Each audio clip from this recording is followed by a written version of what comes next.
Shalom, selamat sahabat saudara yang kasih dalam Tuhan. Dimanapun kita berada pada sahabat ini, harapan saya kita semua dalam keadaan sehat. Memang beberapa minggu belakangan ada banyak yang mengalami sakit. Puji Tuhan sudah ada yang pulih dan sekarang masih ada yang berada bahkan di ICU. Kita berdoa semoga Tuhan memberikan kesembuhan. Sebelum kita mendengarkan firman Tuhan, saya rindu kita berdoa sejenak. Bapa di sorga, hati kami terbuka untuk menerima firman-Mu. Biarlah kiranya kuasa Roh Kudus Tuhan mengurapi kami, mengisi hati kami. Setiap kata firman yang kami dengarkan hari ini akan menjadi berkat kekuatan dalam iman, menghibur kami menjalani hari-hari ke depan. Berkati hamba-Mu, berkati kami semua, dalam nama Yesus kami berdoa dan mengucap syukur. Amin. Saudara-saudaraku yang kasih dalam Tuhan, bencana yang saya lihat belakangan ini begitu banyak adalah bencana alam. Ada yang kebakaran hutan, kebakaran rumah, kebakaran proyek, ya, pabrik, toko, dan ladang minyak meledak, berbagai macam sekarang ini. Kita tahu bahwa beberapa gunung Merapi meletus. Saudaraku yang kasih dalam Tuhan, kita rindu itu dipadamkan. Berapa banyak tenaga, uang yang dikuras untuk dapat memadamkan api yang sedang membakar hutan-hutan. Oleh karena beberapa waktu yang lalu ada banyak korban, bila mana hutan terbakar sementara ada perkampungan di tengah-tengah hutan. Berapa banyak manusia yang menjadi korban bahkan mati, saudara. Perlu api itu dipadamkan. Tetapi ada satu api yang tidak boleh dipadamkan sesungguhnya. Inilah menjadi pelajaran kita pada hari Sabat ini. Saudaraku, Matius 23 ayat 13. Firman Tuhan kepada ahli-ahli Taurat dan orang Farisi. Yesus katakan begini, celakalah kamu hai ahli-ahli Taurat dan orang Farisi. Hai kamu orang-orang munafik, karena kamu menutup pintu-pintu kerajaan sorga di depan orang. Sebab kamu sendiri tidak masuk, dan kamu merintangi mereka yang berusaha untuk masuk. Saudara-saudara, sejak awal zaman, usaha penguasa kegelapan tidak pernah surut untuk memadamkan dan membinasakan firman Tuhan. Dengan kebohongan, ancaman, penindasan, terus mengalir menghantam gereja dan umat-umat Tuhan. Tapi paling disayangkan saudaraku, karena orang-orang yang memadamkan firman itu adalah orang-orang juga yang pernah mengenal firman itu sendiri. Dan justru sekarang menjadi penghambat, menghasut, menganiaya umat-umat Tuhan yang mempelajari firman Tuhan. Kita sudah belajar yang lalu mengenai Martin Luther. Di khotbah yang saya sampaikan di waktu yang lalu, bagaimana Martin Luther dengan berani dan tegas menentang peraturan-peraturan dari satu kekuasaan dan ajaran-ajaran yang tidak sesuai dengan Alkitab dari satu agama.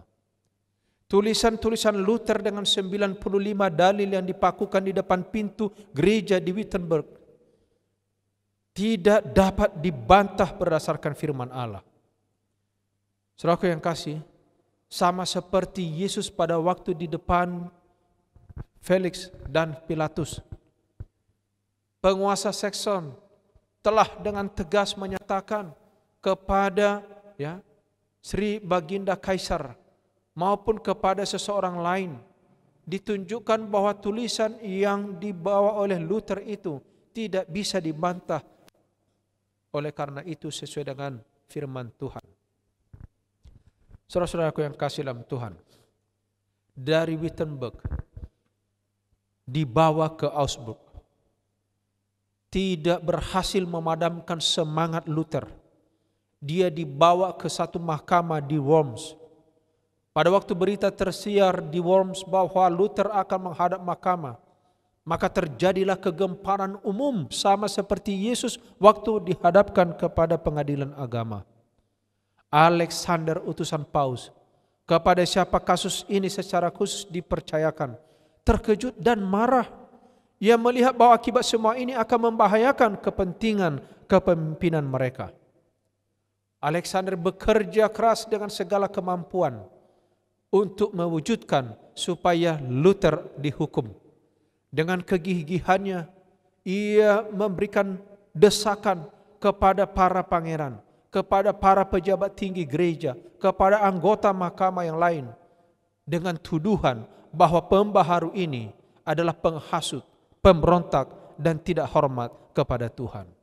Saudara-saudaraku yang kasih dalam Tuhan, bolehkah kita rasakan bagaimana kalau kita ini tahu kita benar, membawa kebenaran, membawa firman Tuhan, tetapi kita ini dikhianati, kita ini dianggap sebagai seorang penghasut, pemberontak. Saudara yang kasih dalam Tuhan, ini adalah satu hal yang patut kita renungkan pada sahabat ini. Alexander berusaha melenyapkan kebenaran dengan segala kemampuan pengetahuan dan kemahirannya berbicara. Tuduhan demi tuduhan dia lontarkan kepada Luther sebagai musuh gereja dan negara. Saudara yang kasih dalam Tuhan, ia mengatakan oleh karena kesalahan Luther 100.000 orang bidat harus dibakar. Saudara-saudaraku yang kasih dalam Tuhan, kalaulah saudara berada di zaman itu, bagaimana saudara melihat kejaman orang yang mengaku sebagai pemimpin agama, dan saudara memegang Alkitab ini dan mengetahui isinya ini dengan benar, tetapi saudara justru dihukum, dihasut, saudara dikhianati, dan bahkan saudara dibakar. Inilah kenyataan pada abad yang ke-15-16 yang lalu. Saudara yang kasih, Alexander mencela iman yang mengikuti firman Allah. Apa dia katakan di dalam satu buku, ya, Die Aubigne, bab 7 pasal 3, kemenangan akhir 155. Apa semua pengikut Luther itu?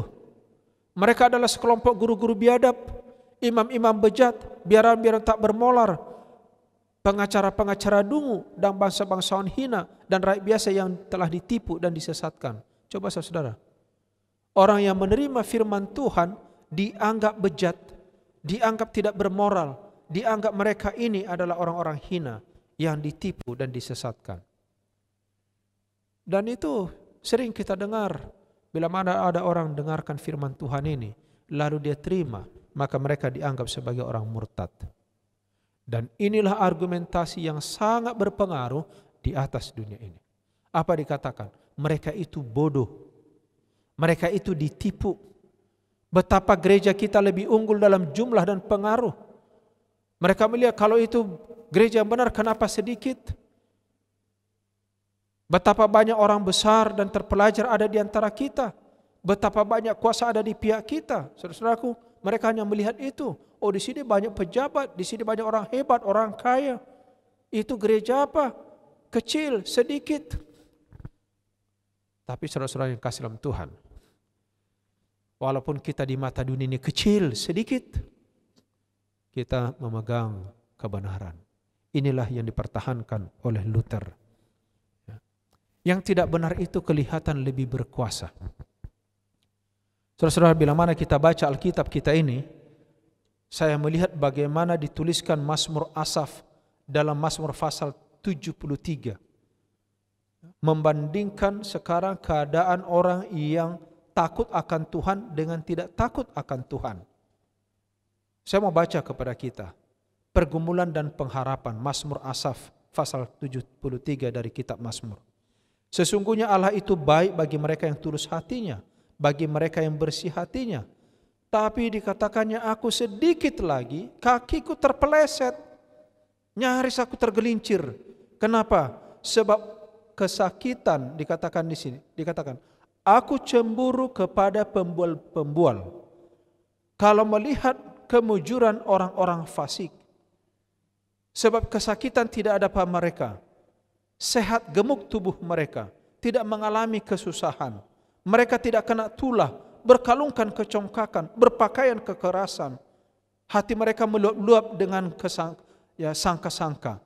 Mereka menyindir, mengata-ngatai dengan jahat. Hal pemerasan dibicarakan mereka dengan tinggi hati. Bahkan mereka membuka mulut melawan langit dan mereka membual di bumi. Saudara-saudara yang kasih, lihat, kelihatannya orang-orang yang tidak kenal Tuhan atau orang-orang yang sudah murtad itu, mereka jauh lebih hebat daripada orang-orang yang tiap hari berdoa, tiap hari baca Alkitab, tiap hari menyembah Tuhan. Saudara yang kasih dalam Tuhan, ini pelajaran penting buat saudara dan saya. Agar kita bisa melihat, membedakan sekarang ini dengan mata rohani. Jangan pakai mata dunia. Kenapa saudara-saudara? Pada waktu orang-orang fasik ini dengan kesombongan menentang umat-umat Tuhan, menentang kebenaran, saudara pikir tidak ikut orang lain? Oh, banyak yang ikut saudara. Banyak yang ikut. Ayat 10, sebab itu orang-orang berbalik kepada mereka, mendapatkan mereka seperti air yang berlimpah-limpah. Saudara-saudara yang kasih, itulah sebabnya tadi dikatakan oleh Mazmur Asaf, sedikit lagi aku tergelincir. Saudara yang kasih dalam Tuhan, kepalsuan ini bukan hanya diterima, tetapi diberi penghargaan. Sebab semakin besar kebohongan, semakin besar keuntungan yang mereka dapatkan. Luar biasa. Saudara-saudaraku, skandal para pemimpin agama yang menjebloskan banyak jiwa-jiwa yang malang ke dalam hukuman yang kekal. Inilah sebabnya harusnya pembaharuan harus dilakukan. Itulah yang ada di pikiran, yang ada di benak oleh Martin Luther. Dia rela mati menderita supaya tidak banyak orang yang mati di dalam kebodohan dan tipuan saudara. Saya rindu supaya kita mendengarkan kutipan dari tulisan inspirasi ini dalam Kemenangan Akhir 157 alinea kedua.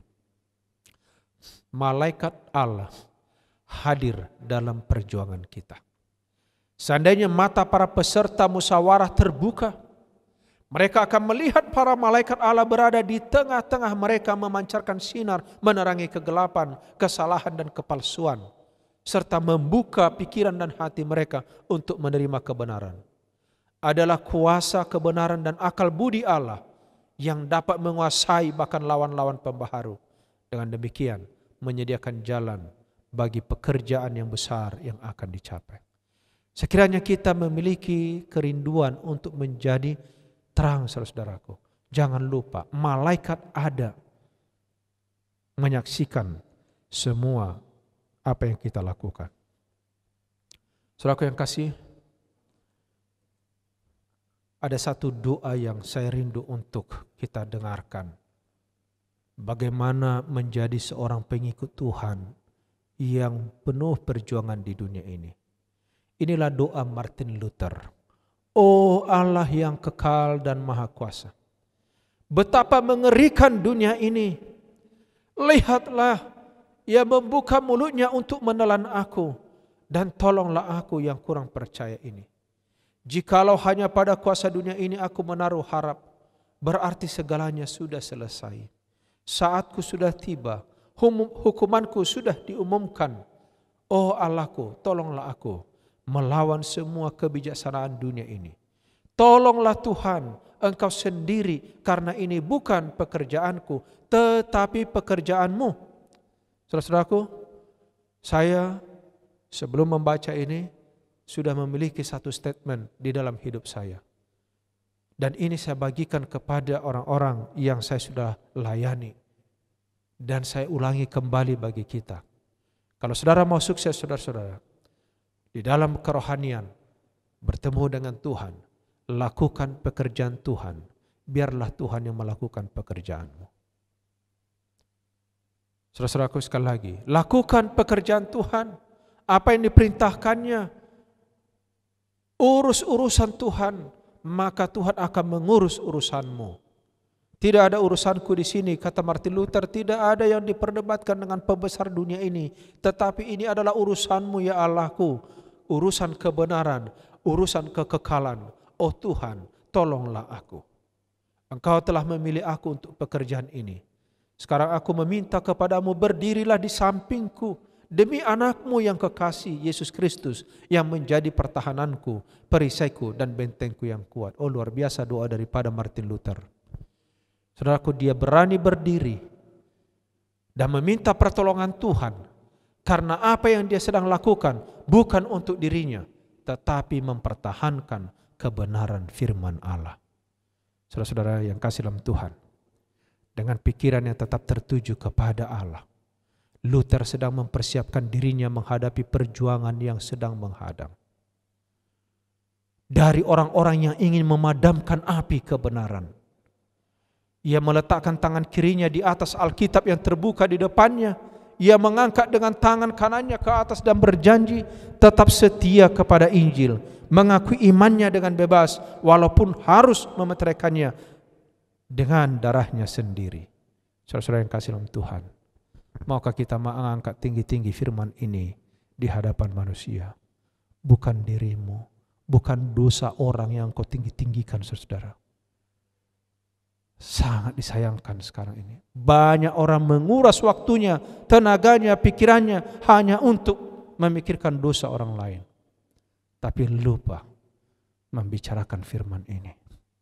Saudara yang kasih dalam Tuhan, mari kita berubah. Dia katakan begini di dalam Kemenangan Akhir halaman 167.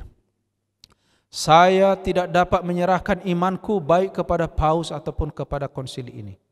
Sebab sudah jelas seperti terangnya siang, mereka sering bersalah dan bertentangan satu dengan yang lain. Kecuali saya diyakinkan oleh kesaksian Alkitab, oleh pemikiran yang paling terang, kecuali saya terbujuk oleh kalimat-kalimat yang saya kutip, dan kecuali mereka membuat hati nurani saya terikat oleh firman Allah ini, saya tidak dapat dan tidak akan menarik kembali ajaran-ajaran saya. Karena tidak baik bagi seorang Kristen berbicara melawan hati nuraninya. Saudara-saudaraku yang kasih dalam Tuhan, harusnya berbicaralah hati nurani di dalam diri kita. Bahwa kita ini adalah pengikut Tuhan. Kita harus berdiri dalam kebenaran. Saudaraku, jangan bawa dunia kepada gereja. Tapi bawalah gereja ini kepada dunia, agar dunia diterangi. Jangan bawa kegelapan kepada terang ini, tapi terang inilah bawa kepada dunia. Saudara-saudara yang kasih, ingat, kita tidak ditempatkan di tempat leluhur kita. Sekarang ini banyak orang yang bergantung kepada adat kebiasaan dan tradisi leluhur mereka. Saudaraku, Allah sedang mengirim saudara dan saya untuk mengadakan pembaharuan. Tanggung jawab kita sekarang lebih besar. Inilah Yesus katakan kepada orang Yahudi yang tidak percaya di dalam Yohanes 15 ayat 22. Sekiranya aku tidak datang dan tidak berkata-kata kepada mereka, mereka tentu tidak berdosa. Tetapi sekarang mereka tidak mempunyai dalih bagi dosa mereka. Saudara yang kasih, Yesus datang mengamarkan manusia. Disinilah firman Allah dinyatakan. Dalam 2 Timotius 4 ayat yang kedua. Beritakanlah firman. Siap sedialah baik atau tidak baik waktunya. Nyatakan apa yang salah. Tegur nasihati dengan segala kesabaran dan pengajaran. Jadi saudara yang kasih dalam Tuhan, bukan salah kita untuk menegur orang, mengingatkan orang, tetapi dengan cara rohani, dengan cara Allah, dengan cara firman Tuhan. Apa dikatakan? Tegurlah dan nasihatilah dengan segala kesabaran dan pengajaran. Bukan mempermalukan, bukan membawa ke pengadilan, bukan membawa kepada hukum dunia. Saudara yang kasih dalam Tuhan, ini pelajaran yang penting bagi kita. Itulah sebabnya Roma 16 ayat 20 katakan, semoga Allah sumber damai sejahtera segera akan menghancurkan iblis di bawah kakimu, dan kasih karunia Yesus Tuhan kita menyertai kamu. Inilah doa dan harapan saya bagi kita pada hari Sabat ini. Mari kita berubah, saudara. Jangan padamkan api kebenaran. Kalau api di padang, api di rumah, api di mana perlu dipadamkan sebelum membakar dan membinasakan. Api di dalam hatimu yang bergejolak oleh karena kejahatan-kejahatan, karena hawa nafsu, itu perlu dipadamkan. Tapi api kebenaran harus dinyalakan. Inilah menjadi pelajaran buat kita pada Sabat ini. Tuhan kiranya memberkati kita. Kita bersatu dalam doa. Bapa di sorga, Bapa yang penuh kasih, terpujilah namamu atas kasih-Mu pada Sabat ini. Engkau ingatkan kami pelajaran yang begitu penting, supaya kami mengobarkan api kebenaran kepada dunia, agar dunia dapat diinsafkan, kami diinsafkan, gereja-Mu diinsafkan. Tuhan ampuni kami, oleh karena di masa akhir menjelang kedatangan Tuhan ini, ada banyak mungkin hal-hal yang kami lakukan yang tidak baik, di mana mata kami lebih terbuka melihat kekurangan orang lain, menegur orang dengan cara yang tidak benar, dan kebenaran Tuhan menjadi tertutup. Saat ini jadikan kami terang di tengah kegelapan. Ajari kami untuk berbicara, bertingkah laku. Bukakan pintu hati kami agar kami boleh menjadi saluran berkat bagi dunia ini. Tunjukkan kepada kami jiwa-jiwa yang boleh kami sinari dengan kebenaran. Orang-orang yang dalam kebinasaan untuk kembali untuk boleh diselamatkan. Oleh sebab itu ya Tuhan, angkat tangan-Mu yang penuh kuasa, yang penuh pengasihan kepada kami umat-Mu. Tuhan memberkati Engkau dan melindungi Engkau. Tuhan menyinari Engkau dengan wajah-Nya dan memberi Engkau kasih karunia. Tuhan menghadapkan wajah-Nya kepadamu dan memberikan engkau damai sejahtera. Kiranya kasih karunia Tuhan Yesus, kasih Allah Bapa, persekutuan Roh Kudus menyertai kita semua dari sekarang sampai selama-lamanya. Di dalam nama Yesus kita sambut berkat-Nya. Amin.